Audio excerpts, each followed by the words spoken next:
Good evening. आ जाइए, आज हम लोग देखते हैं महासागरीय जल की लवणता। महासागरीय लवणता, ओशन सैलिनिटी।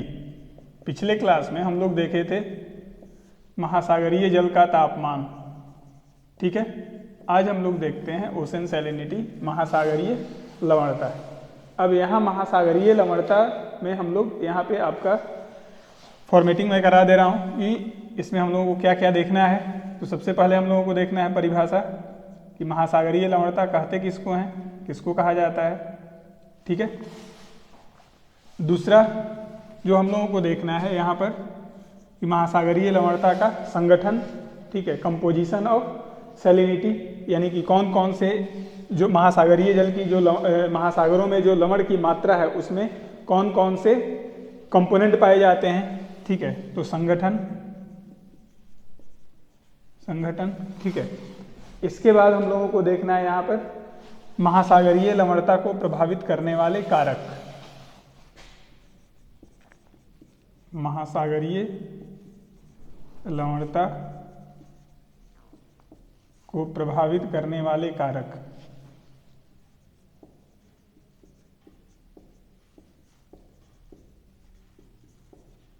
और महासागरीय लवणता को प्रभावित करने वाले कारकों में जो सबसे महत्वपूर्ण कारक है वह है तापमान, ठीक है, टेम्परेचर। तो महासागरीय लवणता को प्रभावित करने वाले कारकों में तापमान सर्वाधिक महत्वपूर्ण कारक है। तो तापमान के अलावे अन्य कारक भी हैं जो महासागरीय जल की लवणता को प्रभावित करते हैं, जिसमें वाष्पीकरण एवं वर्षा की मात्रा, ठीक है। इन दोनों का संबंध है, बताएंगे आगे जब डिटेल में हम लोग देखेंगे तो वहाँ पे बताएंगे कि कैसे वाष्पीकरण का दर और वर्षा की मात्रा महासागरीय जल की लवणता को प्रभावित करते हैं। तो वाष्पीकरण एवं वर्षा की मात्रा। नेक्स्ट जो फैक्टर है आपका नदी के द्वारा स्वच्छ जल की आपूर्ति, नदी या हिमगलन के द्वारा स्वच्छ जल की आपूर्ति।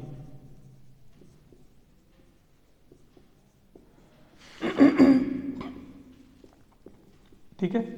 नेक्स्ट यहाँ पे हम लोगों को देखना है प्रचलित पवनें, कि प्रचलित पवनें कैसे महासागरीय जल की लवणता को प्रभावित करती हैं। प्रचलित पवनें एवं समुद्री जलधाराएं, समुद्री जलधाराएं, ठीक है। तो यहाँ पे प्रचलित पवनें एवं समुद्री जलधाराएं, तो ये जो हैं आपके 5 मुख्य फैक्टर हैं जो महासागरीय जल की लवणता के वितरण को, क्षैतिज वितरण को प्रभावित करते हैं, ठीक है। नेक्स्ट जो हम लोगों को यहाँ पर देखना है महासागरीय जल की लवणता का क्षैतिज वितरण, ठीक है। तो लवणता का क्षैतिज वितरण, और लवणता का जो क्षैतिज वितरण है इसमें 2 तरह का वितरण हम लोगों को देखना है। पहला जो है अक्षांशीय वितरण, अक्षांशीय वितरण, या इसी को कहा जाता है मंडलीय वितरण भी, ठीक है, जोनल डिस्ट्रीब्यूशन, मंडलीय वितरण, ठीक है। दूसरा जो हम लोगों को देखना है प्रादेशिक वितरण, प्रादेशिक वितरण, ठीक है, रीजनल डिस्ट्रीब्यूशन। तो यहाँ पे हम लोगों को लैटिट्यूडनल डिस्ट्रीब्यूशन ऑफ सैलिनिटी देखना है और फिर हम लोगों को रीजनल डिस्ट्रीब्यूशन ऑफ सैलिनिटी देखना है। नेक्स्ट जो है आपका महासागरीय लवणता का ऊर्ध्वाधर वितरण, महासागरीय लवणता का महासागरीय लवणता का ऊर्ध्वाधर वितरण।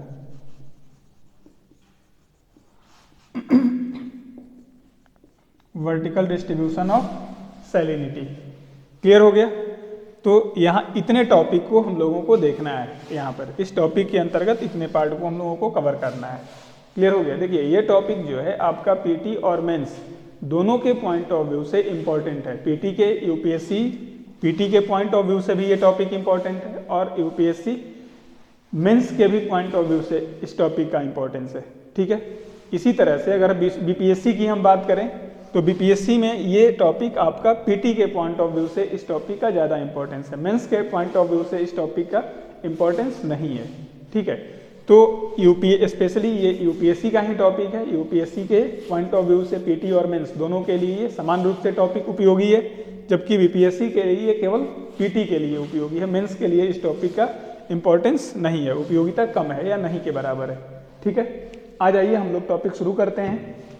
तो देखते हैं कि महासागरीय लवणता कहा किसको जाता है। तो देखिए, जो महासागरीय क्षेत्र है, महासागरीय क्षेत्र में जो जल में घुले हुए सॉल्ट हैं, लवण हैं, या जल में जो घुले हुए पदार्थ हैं, उसी को महासागरीय जल की लवणता कहा जाता है। ठीक है, यानी हम कह सकते हैं कि महासागरीय जल में घुले हुए पदार्थों की मात्रा को ही हम लोग क्या कहते हैं, महासागरीय जल की लवणता कहते हैं। ये बेसिकली एक अनुपात को दिखाता है। ठीक है, कि 1000 ग्राम जल में कितने ग्राम लवण की मात्रा घुली हुई है। अगर इसको हम डिराइव करें तो हम कह सकते हैं कि लवणता इजकल टू जल में घुले हुए पदार्थों, जल में घुले हुए लवणों की मात्रा, जल में घुले हुए लवणों की मात्रा या पदार्थों की मात्रा, तो जल में घुले हुए लवणों की मात्रा, ठीक है, अपॉन महासागरीय जल का भार। ये एक अनुपात को दिखा रहा है। ठीक है, यानी कि महासागरीय जल में जो लवण की मात्रा है वो मात्रा कितनी है, तो उसके अमाउंट को देखने के लिए हम रेशियो लेंगे, यानी कि 1000 ग्राम या जो भी जितना भार हम ले रहे हैं, महासागरीय जल के भार को जितना भी ले रहे हैं तो 1 यूनिट में लेंगे। तो हम लेते हैं कि 1 किलोग्राम या 1000 ग्राम महासागरीय जल में कितना ग्राम लवण की मात्रा घुली हुई है। यही जो है महासागरीय जल की लवणता है।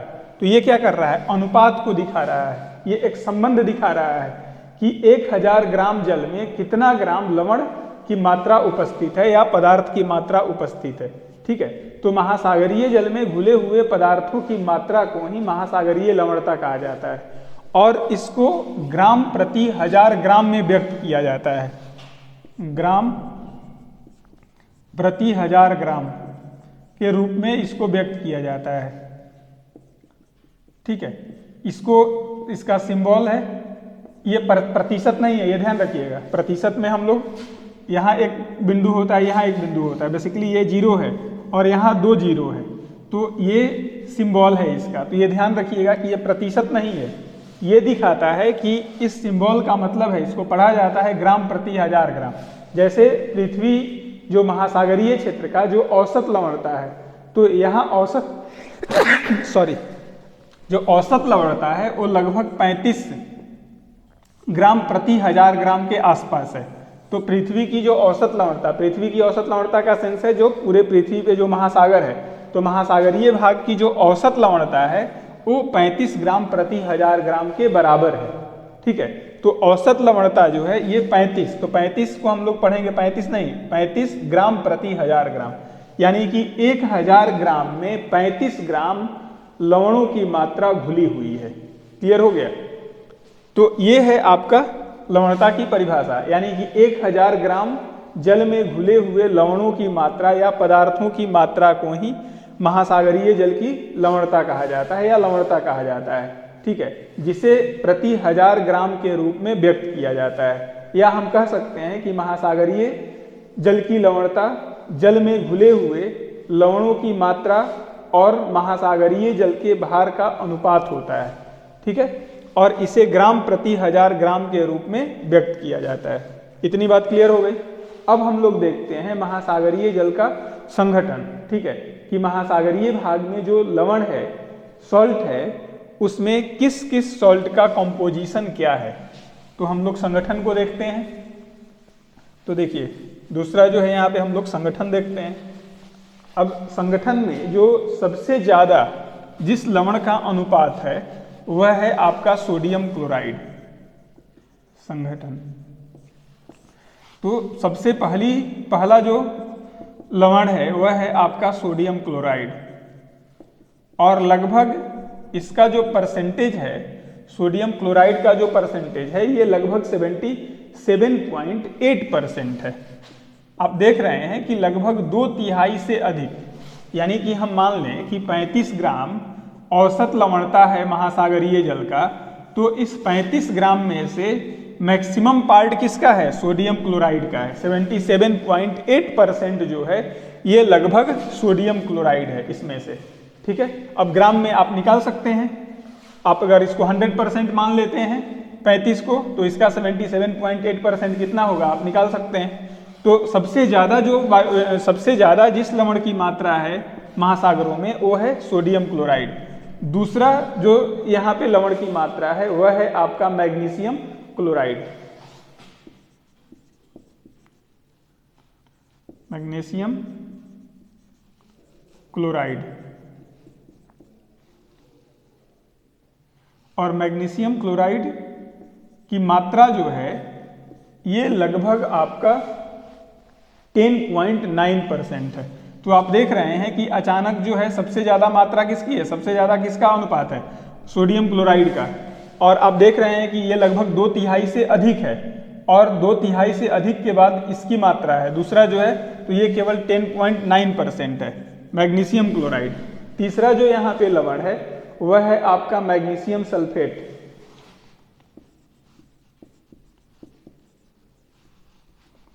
मैग्नीशियम सल्फेट, ठीक है। तो तीसरा जो लवण है ये है आपका मैग्नीशियम सल्फेट, और मैग्नीशियम सल्फेट की मात्रा जो है ये 4.7% के आसपास है, ठीक है।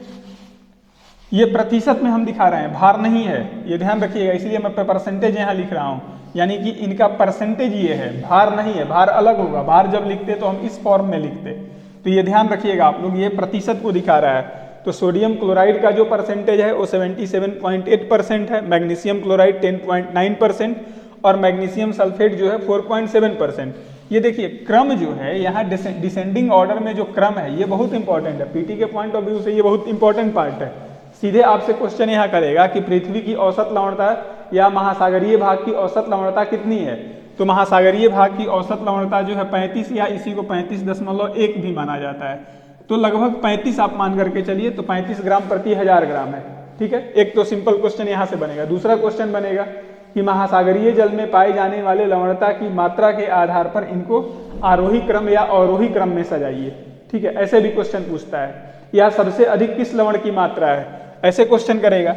तो आपको असेंडिंग और डिसेंडिंग ऑर्डर में पूछेगा, तो आपको कम से कम 3 जो है इनका क्रम ध्यान रखना होगा। या आप देखिएगा कि अब आपसे जब क्वेश्चन करेगा कि किस लवण की मात्रा सबसे ज्यादा है समुद्र में, ओशन में, तो सोडियम क्लोराइड आपसे नहीं पूछेगा, ऑप्शन में सोडियम क्लोराइड को नहीं डालेगा, ऑप्शन में इधर से डालेगा, सेकेंड और थर्ड नंबर के जो है सॉल्ट उनको डालेगा। तो ये ध्यान रखिएगा, कम से कम 3 जो है आप यहाँ पे ऑर्डर को ध्यान रखना होगा आपको, ठीक है। नेक्स्ट जो है आपका कैल्शियम सल्फेट, चौथे नंबर पर जो है वह है कैल्शियम सल्फेट। और कैल्शियम सल्फेट की जो मात्रा है, कैल्शियम सल्फेट की मात्रा लगभग आपका 3.6% है, 3.6%। तो कैल्शियम सल्फेट के बाद जो 5वां आपका लवण है वह है पोटेशियम सल्फेट। पोटेशियम सल्फेट, ठीक है। और पोटेशियम सल्फेट की जो मात्रा है ये है लगभग आपका 2.5%। तो पोटेशियम सल्फेट की मात्रा है 2.5%। इसके बाद पोटेशियम सल्फेट के बाद आपका कैल्शियम कार्बोनेट, 6 जो है कैल्शियम कार्बोनेट।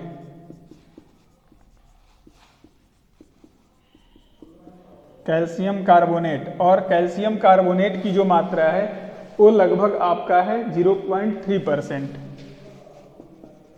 ठीक है। और कैल्शियम कार्बोनेट के बाद जो लास्ट आपका सॉल्ट है मैग्नीशियम ब्रोमाइड, मैग्नीशियम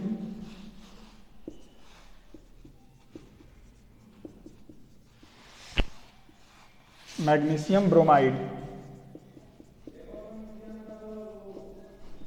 और मैग्नीशियम ब्रोमाइड की जो मात्रा है ये लगभग आपका है 0.2%।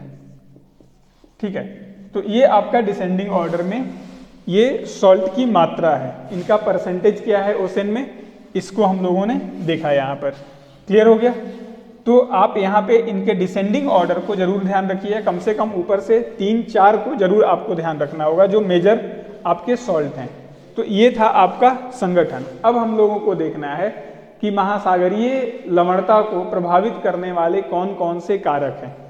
अब देखिए यहाँ पर महासागरीय लवणता को प्रभावित करने वाले कारकों में तापमान सर्वाधिक महत्वपूर्ण कारक है, क्योंकि तापमान का घुलनशीलता से समानुपाती संबंध होता है। ठीक है, तो तापमान महासागरीय जल की लवणता को प्रभावित करने वाला सर्वाधिक महत्वपूर्ण कारक है, क्योंकि यहाँ पे घुलनशीलता से, पदार्थ के घुलनशीलता से तापमान का समानुपाती संबंध होता है, और तापमान का घुलनशीलता से समानुपाती संबंध होने के कारण ही महासागरीय जल की लवणता को प्रभावित करने वाले कारकों में तापमान सर्वाधिक महत्वपूर्ण कारक है। ठीक है, अब यहाँ पे हम लोगों को देखिए महासागरीय जल की लवणता को प्रभावित करने वाले कारक और उनका जो मंडलीय वितरण है, इन दोनों को हम लोग एक साथ, यानी कि अक्षांशीय जो वितरण है उसको हम लोग एक साथ जोड़ करके देखेंगे। ठीक है, कि कैसे अक्षांशीय, कैसे महासागरीय लवणता के क्षैतिज वितरण को जो महासागरीय लवणता को प्रभावित करने वाले कारक हैं वो प्रभावित करते हैं। तो महासागरीय जल के लवणता के क्षैतिज वितरण को प्रभावित करने वाले कारकों में तापमान सर्वाधिक महत्वपूर्ण कारक है, और तापमान का चूंकि संबंध घुलनशीलता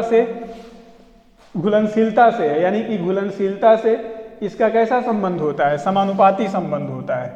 तो घुलनशीलता से इसका समानुपाती संबंध होने के कारण ही तापमान महासागरीय लवणता को प्रभावित करने वाले कारकों में सर्वाधिक महत्वपूर्ण कारक है। क्लियर हुआ? अब देखिए, यदि तापमान महासागरीय लवणता के वितरण को प्रभावित करने वाले कारकों में यदि तापमान महासागरीय लवणता को प्रभावित करने वाला एकमात्र कारक होता, तो ऐसी स्थिति में विषुवत रेखा से ध्रुवों की ओर जाने पर लवणता में कमी आती, यानी कि सबसे अधिक लवणता वाला क्षेत्र विषुवत रेखीय क्षेत्र होता है और सबसे कम लवणता वाला क्षेत्र ध्रुवीय क्षेत्र होता है। जबकि व्यवहार में ऐसा नहीं है, यानी कि विषुवत रेखा से ध्रुवों की ओर जाने पर पहले लवणता में वृद्धि होती है, फिर लवणता में कमी आती है। अर्थात विषुवत रेखीय क्षेत्र जो है अत्यधिक तापमान वाला क्षेत्र है, लेकिन वहां लवणता सबसे अधिक नहीं है। बात समझ में आ रही है? तो यानी कि तापमान जो है महासागरीय लवणता को प्रभावित करने वाला एकमात्र कारक नहीं है, बल्कि अन्य कारक भी हैं जो महासागरीय जल की लवणता को प्रभावित करते हैं। क्लियर हुआ?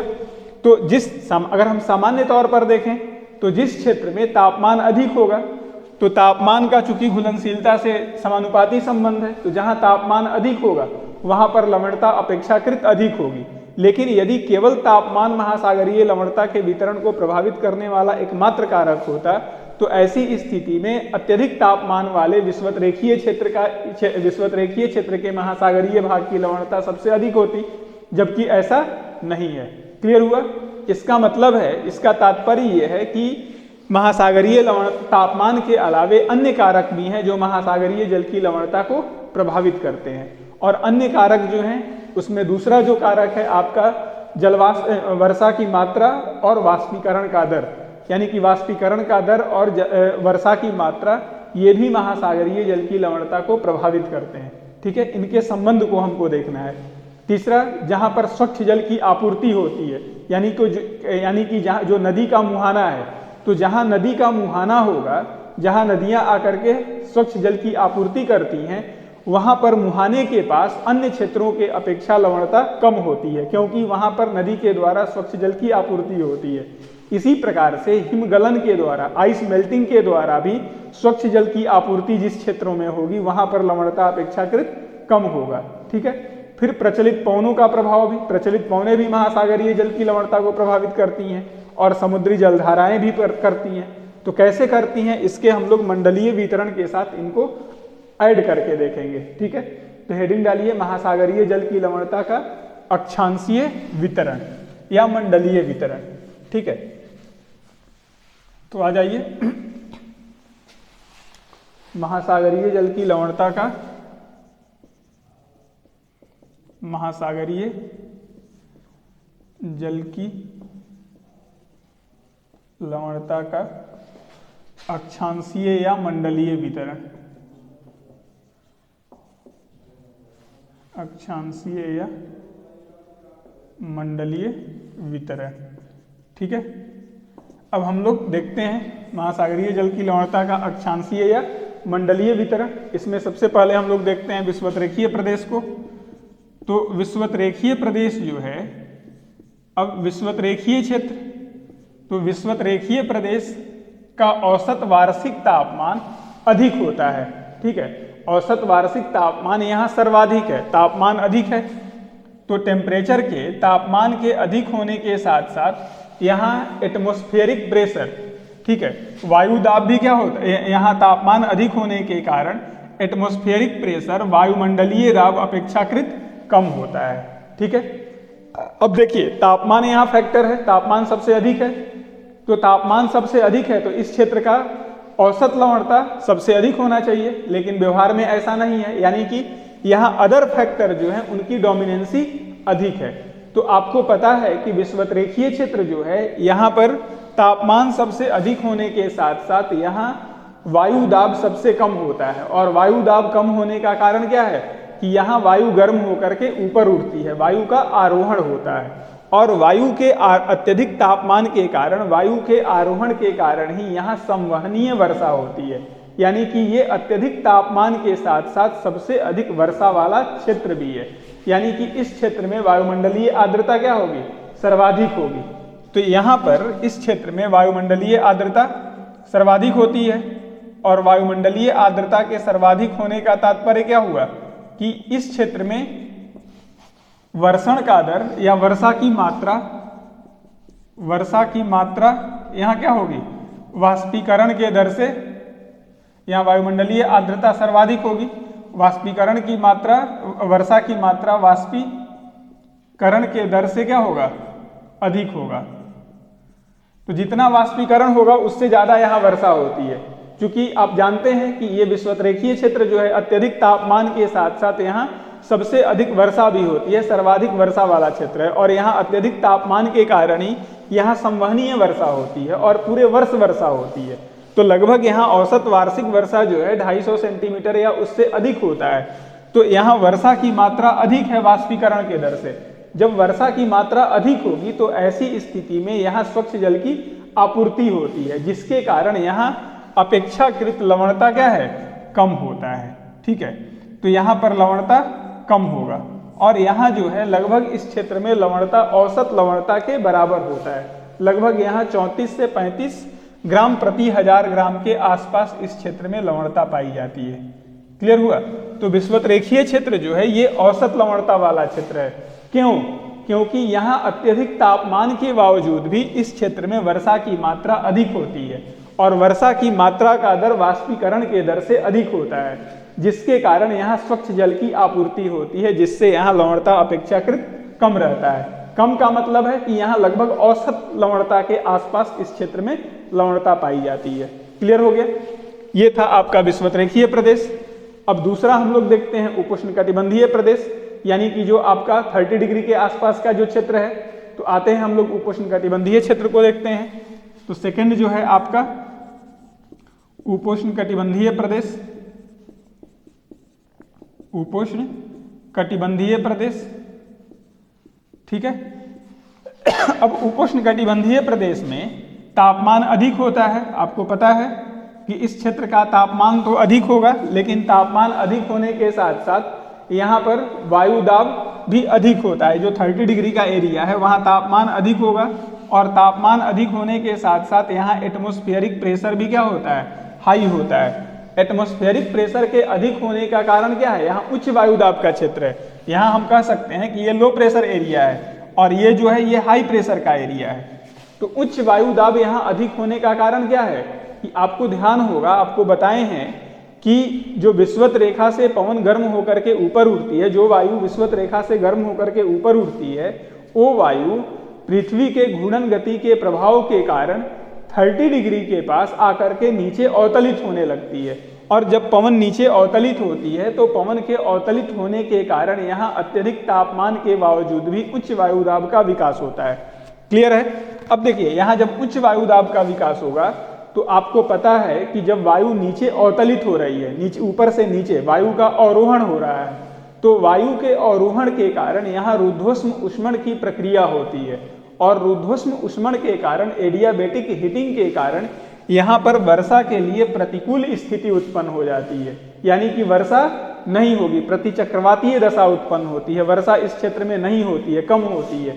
इसीलिए आपको ध्यान होगा, आप लोगों को बताए भी थे कि मैक्सिमम विश्व के जो आपके उष्णकटिबंधीय मरुस्थल हैं, ट्रॉपिकल जो आपके डेजर्ट हैं, ठीक है, तो उष्णकटिबंधीय जो मरुस्थल हैं वो इसी क्षेत्र में आपको दिखेंगे, सामान्यतः इस सब ट्रॉपिकल रीजन में ही दिखते हैं। कारण क्या है कि यहाँ पर इनका जो उष्णकटिबंधीय मरुस्थल हैं, जो ट्रॉपिकल डेजर्ट हैं, वो आपके या उष्ण जो मरुस्थल हैं, वो मरुस्थल कहाँ दिखेंगे? इसी क्षेत्र में दिखते हैं, महाद्वीप के पश्चिमी भाग में, यानी कि लगभग सामान्यतः 10 से 30 डिग्री के मध्य महाद्वीप के पश्चिमी भाग में दिखाई पड़ते हैं।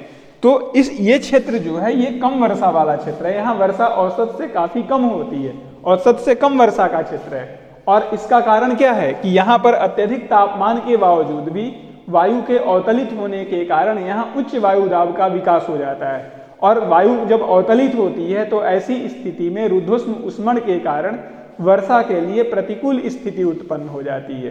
ठीक है, तो जब यहाँ वर्षा नहीं होगी तो इसका मतलब कि यहाँ वाष्पीकरण का दर जो है वो क्या होगा?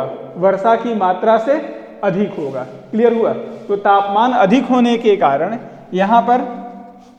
यहाँ तापमान अधिक होने के कारण यहाँ क्या होगा? वाष्पीकरण का दर अधिक होगा। वाष्पीकरण का दर अधिक होगा किससे? जब यहाँ उच्च वायुदाब का विकास हो रहा है, तो उच्च वायुदाब के विकास के कारण के क्या होगा? यहाँ पर वर्षा के लिए प्रतिकूल स्थिति उत्पन्न हो जाती है, तो वर्षा की मात्रा क्या होगी? कम होगी। ठीक है, तो यहाँ वर्षा की मात्रा, तो यहाँ वर्षा की मात्रा से वाष्पीकरण का दर क्या होगा? अधिक होगा। वाष्पीकरण के दर को तापमान प्रभावित करेगा, जबकि यहाँ पर वर्षा की मात्रा को कौन प्रभावित कर रहा है? एटमॉस्फेरिक प्रेशर, क्योंकि यहाँ उच्च वायुदाब के विकास का कारण तापमान नहीं है। आप लोग एटमॉस्फेरिक प्रेशर पढ़े हुए हैं, तो यहाँ पर उच्च वायुदाब के विकसित होने का कारण तापमान नहीं है, बल्कि वायु के अवतलित होने के कारण यहाँ उच्च वायुदाब का विकास होता है। और जब वायु अवतलित होती है तो वर्षा के लिए प्रतिकूल स्थिति उत्पन्न हो जाती है। तो यहाँ पर वर्षा की मात्रा से वाष्पीकरण का दर क्या होगा? अधिक होगा, जिसके कारण ये यहाँ लवणता क्या होगी? अधिक होगी। तो इस क्षेत्र में लवणता जो है वो अधिक होगी। तो यही क्षेत्र है जो सबसे अधिक लवणता वाला क्षेत्र है। अगर हम अक्षांशीय वितरण की बात करें तो इस 30 डिग्री का जो रीजन है, उपोष्णकटिबंधीय जो क्षेत्र है, ये क्षेत्र सबसे अधिक लवणता वाला क्षेत्र है। क्लियर हुआ? तो यहाँ पर लवणता अधिक होगी, यानी कि ये औसत से अधिक लवणता का क्षेत्र है, और यहाँ लगभग आपका 36 से 37 ग्राम प्रति 1000 ग्राम के आसपास इस क्षेत्र में लवणता पाई जाती है। क्लियर हुआ? तो यहाँ पर भी हमने क्या देखा कि तापमान के साथ साथ यहाँ वर्षा की मात्रा भी क्या कर रही है, यानी कि वाष्पीकरण का दर और वर्षा की मात्रा यहाँ पर लवणता को प्रभावित कर रही है, लवणता के वितरण को प्रभावित कर रही है। ठीक है, नेक्स्ट जो है हम लोग देखते हैं मध्य अक्षांशीय क्षेत्र। अब मध्य अक्षांशीय क्षेत्रों की जो विशेषता है उसको हम लोग देखते हैं। तो इधर मिटाते हैं, देखिए आप लोग मध्य अक्षांशीय क्षेत्र को, कि मध्य अक्षांशीय क्षेत्र की क्या विशेषता है। ठीक है, देखिए मध्य अक्षांशीय क्षेत्र, तीसरा जो एरिया है आपका मध्य अक्षांशीय क्षेत्र। मध्य अक्षांशीय क्षेत्र का मतलब यहाँ हुआ 60 डिग्री के आसपास का जो क्षेत्र है। ठीक है, 45 से 60 डिग्री के बीच का जो क्षेत्र है। तो मध्य अक्षांशीय क्षेत्र जो है, यहाँ पर अपेक्षाकृत तापमान क्या होता है? कम होता है, टेम्परेचर यहाँ कम होगा। तो टेम्परेचर कम होने के कारण यहाँ वाष्पीकरण का दर भी क्या होगा? अपेक्षाकृत कम होगा। तो वाष्पीकरण का दर अपेक्षाकृत यहाँ कम होगा। ठीक है, और वाष्पीकरण का दर कम होने के साथ साथ इस क्षेत्र में आपको पता है कि मध्य अक्षांशीय क्षेत्रों में यहाँ पर वायुदाब क्या होगा, निम्न वायुदाब, 60 डिग्री का क्षेत्र निम्न वायुदाब का क्षेत्र है। निम्न वायुदाब के विकसित होने का कारण आपको पता है। और इस क्षेत्र में वाताग्री या चक्रवातीय वर्षा होती है। यहाँ पर वाताग्री फ्रंटल प्रेसिपिटेशन या साइक्लोनिक चक्रवातीय वर्षा होती है। तो जब चक्रवातीय वर्षा होगी तो यहाँ पर स्वच्छ जल की क्या होगी, आपूर्ति भी होगी। तो यहाँ वायुदाब कम होने, एक मिनट रुकिए, आपको वायुदाब के साथ इसको कनेक्ट करते हैं। तो वायुदाब यानी कि एटमॉस्फेरिक प्रेशर भी क्या होगा, यहाँ कम होगा, जिससे यहाँ पर कैसी वर्षा होती है, वाताग्री यानी लो प्रेशर एरिया का ये क्षेत्र है, वाताग्री या चक्रवातीय वर्षा। ठीक है, और चक्रवातीय वर्षा का संबंध किस चक्रवात से है, समशीतोष्ण चक्रवात से। ठीक है, टेम्परेट साइक्लोन से। तो इस क्षेत्र में टेम्परेट साइक्लोन के द्वारा, या उसी को वाताग्री वर्षा भी कहा जाता है, वाताग्री वर्षा के द्वारा स्वच्छ जल की आपूर्ति होते रहती है। ठीक है, तो एक तरफ वाष्पीकरण का दर कम है, दूसरे तरफ यहाँ वाताग्री या चक्रवातीय वर्षा अधिक मात्रा में होती है। ठीक है, जिसके कारण यहाँ स्वच्छ जल की आपूर्ति होते रहती है, जिससे इस क्षेत्र में लवणता क्या होगा, औसत से कम होगा। तो यहाँ पर इस क्षेत्र में लवणता जो है औसत से कम होता है, यानी कि यहाँ पर भी यहाँ क्या हो गया, जल की आपूर्ति या वर्षा की मात्रा जो है वाष्पीकरण के दर से अधिक हो गया। ठीक है, तो वाष्पीकरण के दर से वर्षा की मात्रा अधिक हो गई। लेकिन देखिए अब यहाँ पर और विषुवतरेखीय क्षेत्र में दोनों में डिफरेंस क्या है कि विषुवतरेखीय क्षेत्र में तापमान अधिक था तो वाष्पीकरण का दर भी वहां अधिक था, लेकिन एक तरफ वर्षा भी अधिक मात्रा में हो रही थी, जिससे स्वच्छ जल की आपूर्ति हो रही थी। तो वहां वाष्पीकरण के दर से वर्षा की मात्रा का दर अधिक था। अब यहाँ तापमान कम होगा तो वाष्पीकरण का दर भी कम होगा, और दूसरे तरफ यहाँ पे वर्षा भी होगी, वाताग्री या चक्रवातीय वर्षा होगी, जिसके कारण स्वच्छ जल की आपूर्ति भी होगी। तो इसीलिए यहाँ लवणता क्या है, काफी कम होगा। यानी कि ये क्षेत्र जो है औसत से कम लवणता वाला क्षेत्र है। विषुवतरेखीय क्षेत्र जो था वो औसत लवणता वाला क्षेत्र था, तो यहाँ विषुवतरेखीय क्षेत्र से कम लवणता होगी, यानी कि औसत से कम लवणता का क्षेत्र है ये। ठीक है, और यहाँ जो लवणता है लगभग 32 से 34 ग्राम प्रति 1000 ग्राम के आसपास पाया जाता है। क्लियर हो गया। अब चौथा जो क्षेत्र है आपका ध्रुवीय क्षेत्र, पोलर रीजन, ध्रुवीय प्रदेश या ध्रुवीय क्षेत्र। अब ध्रुवीय क्षेत्र की विशेषता क्या है कि ध्रुवीय क्षेत्र जो है यहाँ पर तापमान क्या होगा, निम्नतम होगा। तो यहाँ निम्नतम तापमान, और निम्नतम तापमान के कारण यहाँ वाष्पीकरण का दर क्या होगा, नगण्य होगा, वाष्पीकरण का दर अत्यंत कम होगा, वाष्पीकरण का दर नगण्य। ठीक है, तो यहाँ वाष्पीकरण का दर नगण्य होगा। दूसरे तरफ यहाँ हिमगलन के द्वारा, आइस मेल्टिंग के द्वारा स्वच्छ जल की आपूर्ति होती है। आइस जो है मेल्ट करेगा तो हिमगलन के द्वारा यहाँ पर स्वच्छ जल की आपूर्ति। तो एक तरफ यहाँ तापमान कम है जिसके कारण निम्नतम तापमान है तो वाष्पीकरण का दर नगण्य है, दूसरे तरफ स्वच्छ जल की आपूर्ति हो रही है जिसके कारण यहाँ पर लवणता क्या होगा, निम्नतम होगा। इधर मैं लिख रहा हूं लवणता जो है अत्यंत कम हो गया, यानी कि ये निम्नतम लवणता वाला प्रदेश है। और यहाँ जो है लवणता लगभग आपका 32 से 33, लगभग 32 से भी नीचे चला जाता है, 30 ग्राम प्रति 1000 ग्राम के आसपास आ जाता है। तो 30 से 32 ग्राम प्रति 1000 ग्राम के आसपास इस क्षेत्र में लवणता पाई जाती है। क्लियर हुआ। अब यहाँ पर आप देख रहे हैं कि किस तरह से तापमान के साथ साथ वाष्पीकरण का दर और वर्षा की मात्रा लवणता को प्रभावित कर रहा है। ठीक है, और इसका संबंध किससे था, किससे हम लोगों ने संबंधित किया, अक्षांशीय या मंडलीय वितरण से। तो हम कह सकते हैं कि इस प्रकार विभिन्न कारकों के सम्मिलित प्रभाव के कारण ही निम्न अक्षांश से उच्च अक्षांश की ओर जाने पर या विषुवत रेखा से ध्रुवों की ओर जाने पर पहले लवणता में वृद्धि होती है, पुनः कमी आती है। क्लियर हुआ। तो इस प्रकार विभिन्न कारकों के सम्मिलित प्रभाव के कारण निम्न अक्षांश से उच्च अक्षांश की ओर जाने पर या विषुवत रेखा से ध्रुवों की ओर जाने पर जल की लवणता में पहले वृद्धि होती है फिर कमी आती है। क्लियर हो गया? यानी कि औसत लवणता वाला जो क्षेत्र है वो विषुवत रेखीय क्षेत्र है। अधिकतम लवणता वाला, औसत से अधिक जो लवणता वाला क्षेत्र है वो है आपका उपोष्णकटिबंधीय क्षेत्र। औसत से कम लवणता वाला जो क्षेत्र है वो है मध्य अक्षांशीय क्षेत्र। और निम्नतम लवणता वाला जो क्षेत्र है वो है आपका ध्रुवीय प्रदेश। क्लियर हो गया? तो ये आपका जो लवणता के वितरण को प्रभावित करने वाले कारक हैं, उसमें लवणता के वितरण को प्रभावित करने वाले कारक और इसका जो मंडलीय या अक्षांशीय वितरण है, इसको हम लोगों ने संबंधित करके देखा। अब देखिए दूसरा जो है, यदि यहाँ पर हम एक ही अक्षांशीय प्रदेश में महासागर के पूर्वी और पश्चिमी भाग में लवणता की मात्रा में भी अंतर पाया जाता है, इसका कारण क्या है, इसकी बात हम लोग करेंगे। फिर इसके बाद हम लोग प्रादेशिक वितरण की बात करेंगे कि कहाँ पर लवणता, किस महासागर में लवणता कितनी है। ठीक है, तो आ जाइए, तो हम लोग देखते हैं प्रचलित पवनों का प्रभाव। तो प्रचलित पवनों के प्रभाव के कारण ही महासागर के पूर्वी और पश्चिमी भाग में लवणता की मात्रा में अंतर पाया जाता है। यानी कि एक ही अक्षांशीय प्रदेश में अवस्थित महासागर के पूर्वी और पश्चिमी भाग में लवणता की मात्रा में भी अंतर पाया जाता है, और इसका संबंध जो है आपका प्रचलित पवनों के प्रभाव से है। क्लियर हुआ? तो प्रचलित पवन, तो हम लोग देखते हैं प्रचलित पवनों का प्रभाव।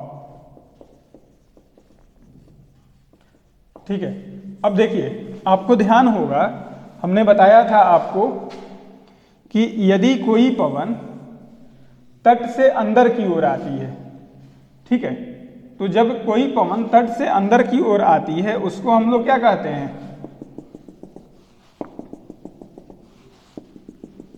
ये मान लेते हैं कि आपका ओशन है, ये तट है, ये इधर महाद्वीप है, इधर भी महाद्वीप है।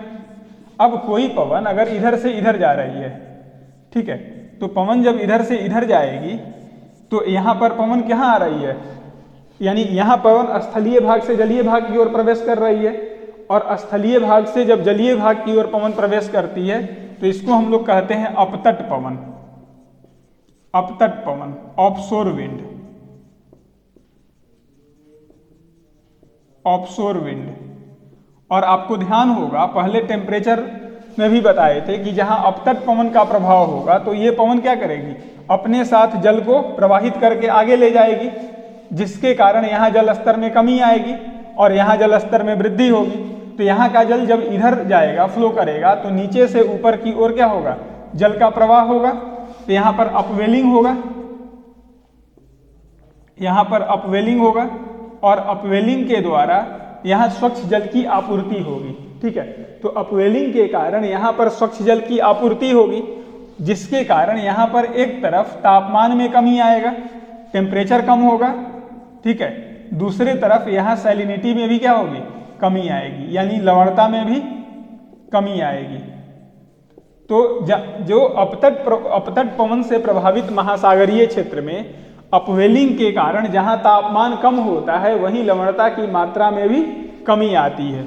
अब ये पवन जो है तट से अंदर आ रहा है, यानी कि स्थलीय भाग की ओर आ रहा है जलीय भाग से, इसको कहा जाता है अनुतट पवन, यानी कि इसको कहते हैं हम लोग ऑनशोर विंड। ऑनशोर विंड, और जहां ऑनशोर विंड का प्रभाव होगा वहां पर यहां जल स्तर में वृद्धि आ गई, तो जहां ऑनशोर विंड का प्रभाव होता है वहां पे जल का नीचे की ओर प्रवाह होता है, यानी कि इसको कहा जाता है डाउन वेलिंग। डाउन वेलिंग, और डाउन वेलिंग के द्वारा यहाँ एक तरफ तापमान क्या होगा, महासागरीय जल का तापमान भी अधिक होगा, साथ में यहाँ सैलिनिटी भी अधिक होगी। ठीक है, तो जहां अनुतट पवन का प्रभाव होगा वहां पर डाउन वेलिंग के साथ साथ तापमान अधिक होने के कारण यहाँ पर सैलिनिटी भी क्या होगी, अधिक होगी। तो अपतट पवन से प्रभावित महासागरीय भाग में सैलिनिटी कम होती है, जबकि अनुतट पवन से प्रभावित महासागरीय क्षेत्र में सैलिनिटी अपेक्षाकृत अधिक होती है। अब इसी को हम लोग अप्लाई करते हैं।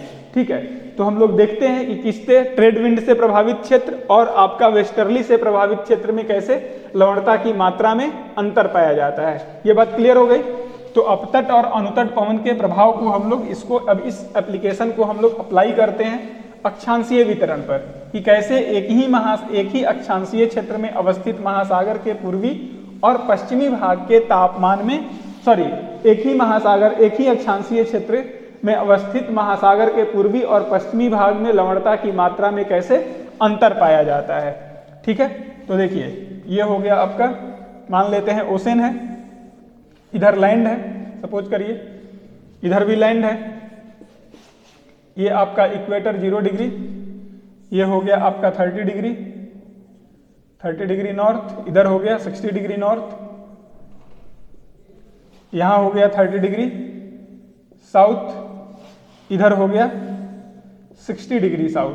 ठीक है, अब आपको पता है ट्रेड विंड की दिशा क्या है। यहाँ पे ट्रेड विंड चलती है 30 से 0 के बीच में, और 30 से 0 के बीच में जो ट्रेड विंड चलती है, तो ट्रेड विंड की दिशा क्या है आपको पता है। तो उत्तरी गोलार्ध में जो व्यापारिक पवन है ये ट्रेड विंड है। ठीक है, व्यापारिक पवन या इसी को सन्मार्गी पवन भी कहा जाता है। तो व्यापारिक पवन की दिशा उत्तरी गोलार्ध में क्या है, नॉर्थ ईस्ट से साउथ वेस्ट की ओर है, उत्तर पूरब से दक्षिण पश्चिम की ओर है, जबकि दक्षिणी गोलार्ध में इसकी दिशा दक्षिण पूरब से उत्तर पश्चिम की ओर है। क्लियर है। अब इधर से जब पवन ये चलेगी, तो इधर से जब इंटर करेगी, तो यहाँ पर ये पवन क्या है, यहाँ पर ये पवन किधर आ रही है, तट से अंदर की ओर। ठीक है, तट से अंदर की ओर का मतलब कि स्थलीय भाग से जलीय भाग की ओर आ रही है। तो यहाँ पर ये अपतट पवन है। ठीक है, अपतट व्यापारिक पवन। तो यहाँ अपतट व्यापारिक पवन का प्रभाव है, और यहाँ पवन जो है स्थलीय भाग से किधर, जलीय भाग से किधर आ रही है, स्थलीय भाग की ओर आ रही है। तो यहाँ पर अनुतट व्यापारिक पवन का प्रभाव है, अनुतट व्यापारिक पवन। ठीक है, अब यहाँ जब अपतट व्यापारिक पवन का प्रभाव होगा, तो अपतट व्यापारिक पवन के प्रभाव के कारण यहाँ का जल क्या होगा, इधर फ्लो करेगा, जिसके कारण यहाँ जल स्तर में कमी आएगी, और उस जल स्तर में कमी को कंपनसेट करने के लिए नीचे से जल का ऊपर की ओर प्रवाह होगा। ठीक है, यानी कि अपवेलिंग होगा, और अपवेलिंग के कारण यहाँ पर क्या होगा, एक तरफ तापमान में कमी आएगी स्वच्छ जल की आपूर्ति के कारण, दूसरे तरफ यहाँ सैलिनिटी में भी क्या होगी, कमी आएगी। ठीक है, जबकि वहीं अनुतट व्यापारिक पवन का जहाँ प्रभाव होगा, यहाँ पे जल स्तर बढ़ेगा, जल का जमाव होगा, यहाँ डाउनवेलिंग होगा, और डाउनवेलिंग के कारण यहाँ पर क्या होगा, एक तरफ तापमान अधिक होगा, और दूसरे तरफ यहाँ पे सैलिनिटी भी क्या होगी, अधिक होगी। तो व्यापारिक पवन से प्रभावित, अपतट व्यापारिक पवन से प्रभावित महासागर के पूर्वी भाग के अपेक्षा पश्चिमी भाग का लवणता क्या होगा, अधिक होगा। तो व्यापारिक पवन से प्रभावित महासागर के पूर्वी भाग के अपेक्षा पश्चिमी भाग में लवणता अधिक होती है, जबकि मध्य अक्षांशीय क्षेत्र यानी कि यहाँ पर क्या, कौन सी पवन चलेगी, पछुआ पवन चलेगी, और पछुआ पवन की यहाँ दिशा क्या होगी, पछुआ पवन की दिशा उत्तरी गोलार्ध में, यही सेम कंडीशन यहाँ दक्षिणी गोलार्ध में भी होगा, यहाँ सैलिनिटी कम होगा, यहाँ सैलिनिटी अधिक होगी। ठीक है, अब ये आपका पछुआ पवन, तो पछुआ पवन की जो दिशा है, पछुआ पवन की दिशा उत्तरी गोलार्ध में पछुआ पवन की दिशा साउथ वेस्ट से दक्षिण पश्चिम से उत्तर पूरब नॉर्थ ईस्ट की ओर होता है, जबकि दक्षिणी गोलार्ध में इस पवन की दिशा क्या है, उत्तर पश्चिम से दक्षिण पूरब की ओर होता है। अब यहाँ पर ये किस पवन का प्रभाव हो गया, यहाँ पर अब अपतट पछुआ पवन है, ये अपतट पछुआ पवन, और अपतट पछुआ पवन के प्रभाव के कारण यहाँ भी वही सेम कंडीशन होगा, जिसके कारण यहाँ सैलिनिटी अधिक होगा, सैलिनिटी कम होगा, और यहाँ पर अनुतट पछुआ पवन का प्रभाव होगा पूर्वी भाग में। तो अनुतट पछुआ पवन, तो अनुतट जहाँ पछुआ पवन का प्रभाव होगा वहाँ सैलिनिटी अधिक होगा। इसी तरह से यहाँ भी होगा, यहाँ सैलिनिटी अधिक होगा और यहाँ सैलिनिटी कम होगा। तो इस प्रकार से अपतट पछुआ पवन से प्रभावित महासागर के पश्चिमी भाग में लवणता कम होती है, जबकि पूर्वी भाग में लवणता अधिक होती है। यानी कि जहाँ अपतट पछुआ पवन का प्रभाव है वहाँ पश्चिमी भाग में लवणता कम होगी, जबकि अनुतट पछुआ पवन से प्रभावित महासागर के पूर्वी भाग में लवणता अधिक होती है। इस प्रकार से हम कह सकते हैं कि यहाँ पर प्रचलित पवनों के प्रभाव के कारण एक ही अक्षांशीय क्षेत्र में अवस्थित महासागर के पूर्वी और पश्चिमी भाग के तापमान में भी अंतर पाया जाता है। क्लियर हुआ? यानी कि व्यापारिक पवन से प्रभावित महासागर के पूर्वी भाग की अपेक्षा पश्चिमी भाग में लवणता अधिक पाई जाती है, वहीं पछुआ पवन से प्रभावित महासागर के पश्चिमी भाग की अपेक्षा पूर्वी भाग की लवणता अधिक होती है। क्लियर हो गया? तो ये था आपका प्रचलित पवनों का प्रभाव। इसी प्रकार से महासागरीय जलधाराएं भी लवणता के वितरण को प्रभावित करती हैं। ठीक है, जैसे उष्णकटिबंधीय प्रदेश में आप देखेंगे कि जैसे जो आपका नॉर्थ इक्वेटोरियल करंट जो है अटलांटिक ओशन में, नॉर्थ इक्वेटोरियल करंट, उत्तरी अटलांटिक जो जलधारा है, ठीक है, या नॉर्थ इक्वेटोरियल जो करंट है, जब वो किधर से किधर प्रवाहित होती है, तो नॉर्थ इक्वेटोरियल करंट भी यही आपका इक्वेटर के पैरेलल पूरब से पश्चिम की ओर प्रवाहित होती है। यानी कि अफ्रीका तट से किधर आती है? साउथ अमेरिका के पूर्वी तट के तरफ आती है, जिसके कारण अफ्रीका के पश्चिमी तट से जल का प्रवाह किधर होता है? पूर्वी तट की ओर होता है, आपका साउथ अमेरिका के पूर्वी तट की ओर होता है, जिसके कारण पश्चिमी तट पे लवणता कम हो जाती है और इस साउथ अमेरिका और नॉर्थ अमेरिका के पूर्वी भाग में लवणता बढ़ जाती है। ठीक है, तो इस प्रकार से महासागरीय जलधाराएं भी लवणता के वितरण को प्रभावित करती हैं। क्लियर हुआ कि उष्णकटिबंधीय प्रदेश में जो इक्वेटोरियल करंट है वो किधर से किधर प्रवाहित होती है? पश्चिम से आपका पूरब से पश्चिम की ओर प्रवाहित होती है, दोनों महासागरों यानी कि नॉर्दर्न हेमिस्फीयर में भी और साउदर्न हेमिस्फीयर में भी। तो इक्वेटोरियल करंट जहां चलती है वो equatorial current east to west प्रवाहित होती है, पूरब से पश्चिम की ओर जब प्रवाहित होती है तो पूर्वी भाग में लवणता की मात्रा को कम कर देती है, जबकि पश्चिमी भाग में लवणता की मात्रा को बढ़ा देती है। क्लियर हुआ? तो इस प्रकार से उष्णकटिबंधीय या विषुवतरेखीय प्रदेश के महासागरीय भाग के पश्चिमी भाग में लवणता कम होती है, जबकि पूर्वी भाग में लवणता कम होती है, जबकि पश्चिमी भाग में लवणता अपेक्षाकृत अधिक होती है। महासागर की बात कर रहे हैं, ध्यान रखिएगा।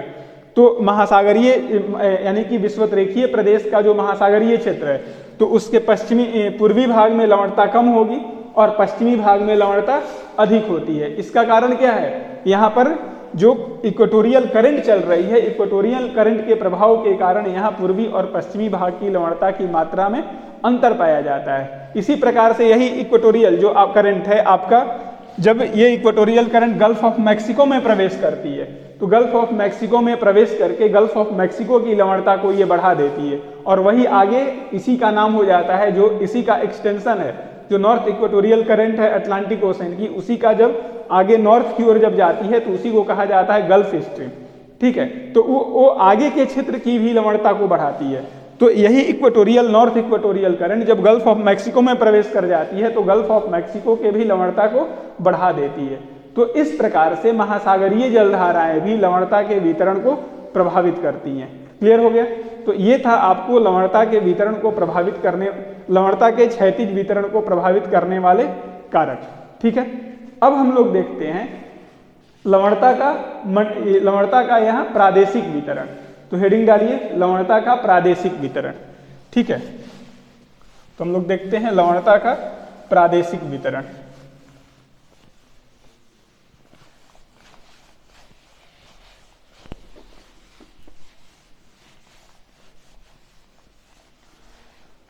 ठीक है, तो अक्षांशीय या मंडलीय वितरण हम लोग देख लिए। अब हम लोग देखते हैं प्रादेशिक वितरण। और प्रादेशिक वितरण में हम लोग देखते हैं कि यहाँ पर हम लोग 3 क्राइटेरिया देखेंगे कि सामान्य से अधिक लवणता वाले क्षेत्र कौन कौन से हैं, सामान्य लवणता वाले प्रदेश कौन कौन से हैं और सामान्य से कम लवणता वाले कौन कौन से क्षेत्र हैं। तो पहला जो है सामान्य से अधिक लवणता वाले क्षेत्र, सामान्य से अधिक या औसत से भी आप कर सकते हैं, औसत से अधिक औसत से अधिक लवणता वाले क्षेत्र। तो औसत से अधिक लवणता वाले क्षेत्रों में जो पहला आपका क्षेत्र है वह है लाल सागर, रेड सी, लाल सागर। तो लाल सागर की यहाँ लवणता सबसे अधिक है, रेड सी। और रेड सी की जो लवणता है लगभग यहाँ पे ये 37 से 37 ग्राम प्रति हजार ग्राम से 41 ग्राम प्रति हजार ग्राम के बीच में ये वेरी करता है। ठीक है। दूसरा जो है आपका रेड सी के बाद दूसरा जो है फारस की खाड़ी, ठीक है, पर्शियन गल्फ या इसी को दी गल्फ भी कहा जाता है, फारस की खाड़ी, पर्शियन गल्फ। देखिए इसका लोकेशन आप देखिएगा, इन दोनों का, दोनों जो है आपका उपोष्णकटिबंधीय 30 डिग्री के पास दिखेगा। ठीक है। तो दोनों का आप अगर लोकेशन देखेंगे तो आपको क्लियर हो जाएगा कि ये दोनों क्षेत्र जो है क्यों सब सर्वाधिक लवणता वाला क्षेत्र है। ठीक है। तो फारस की खाड़ी 37 से 38 ग्राम प्रति हजार ग्राम के बीच यहाँ लवणता पाई जाती है। तीसरा जो है आपका भूमध्य सागर, मेडिटेरेनियन सी। ठीक है। और मेडिटेरेनियन सी में यहाँ जो लवणता पाई जाती है लगभग आपका 37 से 39 ग्राम प्रति हजार ग्राम। अगर हम डिसेंडिंग ऑर्डर में इनको सजाएं तो रेड सी में सबसे अधिक लवणता, उसके बाद पर्शियन गल्फ में और इसके बाद मेडिटेरेनियन सी में। ठीक है। दूसरा जो है औसत लवणता वाले क्षेत्र, औसत लवणता वाले क्षेत्र। और औसत लवणता वाले क्षेत्रों में जो प्रमुख क्षेत्र है आपका पहला जो है कैरेबियन सी, कैरेबियन सागर, कैरेबियन सागर, कैरेबियन सी। और कैरेबियन सी की जो लवणता है ये लगभग आपका 32 से 36, ठीक है, ग्राम प्रति हजार, 35 से 36 ग्राम प्रति हजार ग्राम के बीच पाया जाता है। ठीक है। देखिए औसत से अधिक जो लवणता वाला क्षेत्र है, तो औसत से अधिक लवणता वाले क्षेत्र को हम लोग मान सकते हैं 37 से 41, यानी कि 37 ग्राम प्रति हजार ग्राम से 41 ग्राम प्रति हजार ग्राम के बीच जो लवणता जहाँ पाई जाती है। औसत लवणता वाले जो क्षेत्र हैं इनको हम लोग मान सकते हैं 32 से 36 के बीच जहाँ लवणता वेरी कर रहा है। तो 32 से 36 ग्राम प्रति हजार ग्राम औसत लवणता वाले क्षेत्र हो गए। इसमें कैरेबियन सागर, कैरेबियन सागर के बाद जो है आपका बास स्ट्रेट, बास जलडमरू मध्य कहा जाता है इसको, बास स्ट्रेट या बास जल संधि भी कहा जाता है। ठीक है। जल संधि ही लिखते हैं, ज़्यादा जटिल हिंदी हो जाएगा। तो बास जल संधि, और बास जल संधि जो है इसकी जो लवणता है लगभग 35.5 ग्राम प्रति हजार ग्राम। और तीसरा जो है यहाँ पर आपका कैलिफोर्निया की खाड़ी, गल्फ ऑफ कैलिफोर्निया। ये सारे जो है यहाँ पे आप लोगों को मैक्सिमम जो मैं लिख रहा हूँ सारे सागर आप लोगों को दिखाया हुआ हूँ। तो गल्फ ऑफ कैलिफोर्निया, कैलिफोर्निया की खाड़ी, और कैलिफोर्निया की खाड़ी जो है गल्फ ऑफ कैलिफोर्निया जो है इसका भी लगभग लवणता यही इसी के आसपास है, 35.5 ग्राम प्रति हजार ग्राम के ही आसपास है। ठीक है। ये था आपका औसत लवणता वाले क्षेत्र। अब हमको देखना है औसत से कम लवणता वाले क्षेत्र। तो औसत से कम लवणता वाले जो प्रदेश हैं उसमें बहुत सारे प्रदेश हैं, लेकिन मुख्यतः हम यहाँ पे 3-4 देखेंगे कि औसत से कम लवणता वाले प्रदेश कौन कौन से हैं। ठीक है। तो औसत से कम लवणता वाले प्रदेश और औसत से कम जो लवणता वाले प्रदेश हैं, ठीक है, इसको ABCR लिखे हैं तो यहाँ भी यही लिख दे रहे हैं। औसत से कम लवणता वाले प्रदेश और औसत से कम लवणता वाले प्रदेश में जो लवणता की मात्रा है वो लगभग आपका 20 से 35 के आसपास जो है वेरी करता है।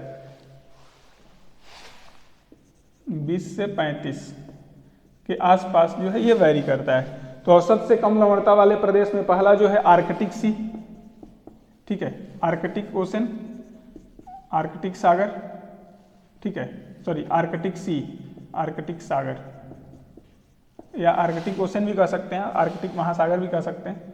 आर्कटिक सागर, ठीक है। बी जो है दूसरा जो है नॉर्थ ऑस्ट्रेलियन सी, उत्तरी ऑस्ट्रेलिया सागर, उत्तरी ऑस्ट्रेलिया सागर, नॉर्थ ऑस्ट्रेलियन सी, ठीक है। और नॉर्थ ऑस्ट्रेलियन सी के बाद आएंगे तो आपका बेरिंग सी, बेरिंग सागर। ये 3 जो है आपका न्यूनतम या औसत से कम लवणता वाले प्रदेश। इसके अलावा भी आप देख सकते हैं कि जो भी उच्च अक्षांशीय क्षेत्रों में 60 डिग्री से ऊपर के जो क्षेत्र हैं या 60 डिग्री के आसपास के जो क्षेत्र हैं वो औसत से कम लवणता वाले प्रदेश हैं। क्लियर हो गया। तो आप ये अन्य सागरों को भी देख सकते हैं कि जिनका जो लैटिट्यूडनल जो एक्सटेंट है, अक्षांशीय जो विस्तार है, अगर 60 डिग्री के आसपास के क्षेत्रों में है तो वहां पर लवणता जो होगी औसत से कम होगी। तो ये था आपका प्रादेशिक वितरण। क्लियर हो गया। तो यहाँ पे हम लोग देखें लवणता के क्षैतिज वितरण को। अब हम लोग देखते हैं लवणता के ऊर्ध्वाधर वितरण को, ठीक है।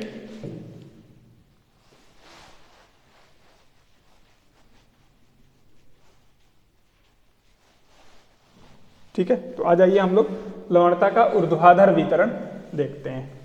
तो हेडिंग डालिए आप लोग लवणता का ऊर्ध्वाधर वितरण।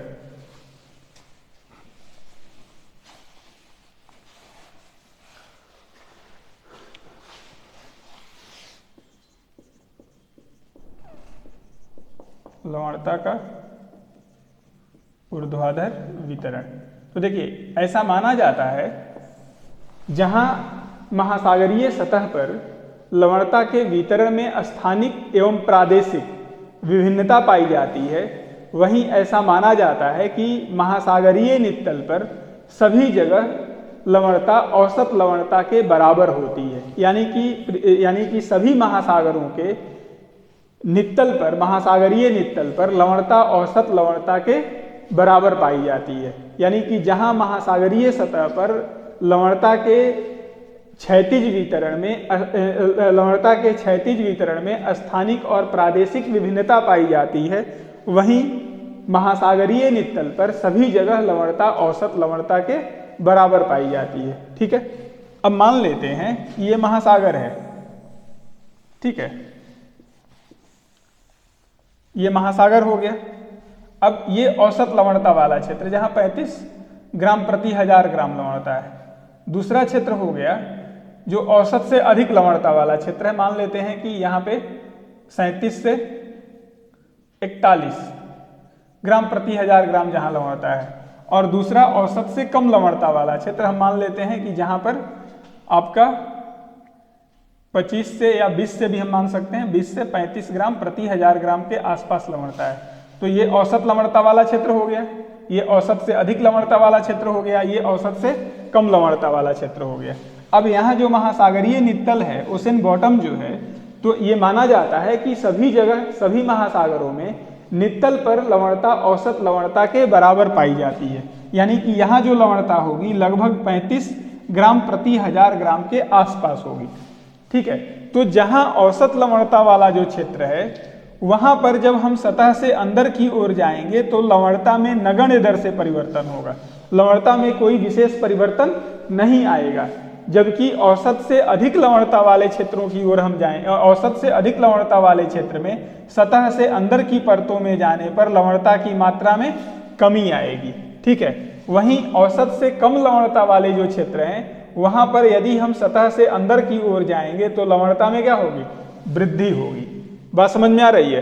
तो जहां औसत लवणता वाले प्रदेश में सतह से अंदर की परतों में जाने पर, यानी कि महासागरीय सतह से नितल की ओर जाने पर लवणता की मात्रा में नगण्य दर से परिवर्तन होता है, वहीं औसत से अधिक लवणता वाले क्षेत्र में सतह से नितल की ओर जाने पर लवणता में कमी आती है।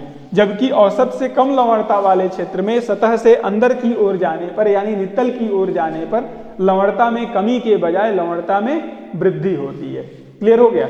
अगर इसी को हम लोग अगर मंडलीय वितरण के आधार पे देखें तो औसत लवणता वाले विषुवतरेखीय क्षेत्र में सतह से अंदर की परतों में जाने पर लवणता में नगण्य दर से परिवर्तन होता है। जबकि औसत से अधिक लवणता वाले उपोष्णकटिबंधीय प्रदेश में सतह से अंदर की परतों में जाने पर लवणता में कमी आती है। वहीं औसत से कम लवणता वाले मध्य अक्षांशीय एवं ध्रुवीय प्रदेश में महासागरीय सतह से नितल की ओर जाने पर लवणता की मात्रा में कमी के बजाय वृद्धि होने लगती है। क्लियर हो गया? तो इस प्रकार से जहां महासागरीय सतह पर लवणता की मात्रा में स्थानिक और प्रादेशिक विभिन्नता पाई जाती है, वहीं महासागरीय नितल पर सभी जगह लवणता औसत लवणता के बराबर होती है। क्लियर हो गया? तो इसको आप लोग एक बार बुक से भी पढ़िएगा, इस टॉपिक को आप लोग रिवाइज करिएगा। बाकी कोई प्रॉब्लम होगी, जो भी आपके क्वेश्चन होंगे, डाउट्स होंगे, उसको नेक्स्ट क्लास में हम लोग डिस्कस करेंगे। चलिए ठीक है, तो इसको एक बार आप लोग ध्यान से बुक से भी पढ़िएगा और इसको रिवाइज करिएगा। तो फिर हम लोग नेक्स्ट मिलते हैं। चलिए, थैंक यू। फिर हम लोग नेक्स्ट क्लास में मिलेंगे।